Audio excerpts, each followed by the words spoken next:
Beda nasib dengan Komeng, sudah jual 2 mobil demi nyalek, Dede Sunandar baru raih 10 suara.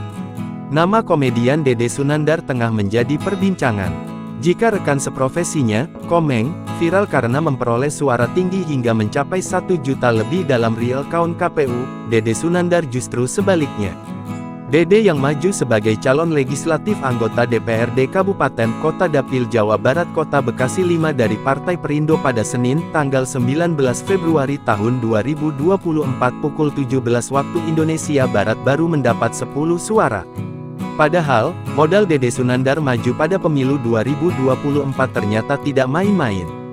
Dede Sunandar mengaku sudah menjual 2 mobilnya demi modal sebagai caleg. Dalam acara Bukan Umbar Janji di Trans 7, Dede Sunandar berujar ia menjual 2 mobilnya untuk modal sebagai caleg. Akan tetapi ia mengaku tidak pernah ada penyesalan. Jikalau dirinya tidak terpilih, Dede Sunandar mengaku tidak apa-apa. Dari perolehan sementara itu, Dede Sunandar diprediksi tidak lolos lantaran perolehan suaranya tidak mencukupi.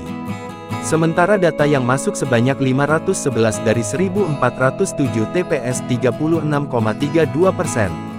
Ia bertarung di Dapil 5 Kota Bekasi yang meliputi Bekasi Barat dan Pondok Gede.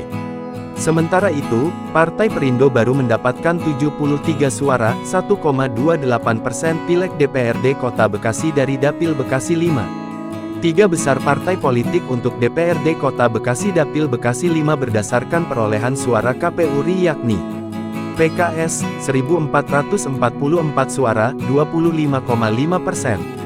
PDIP, 894 suara, 15,63%.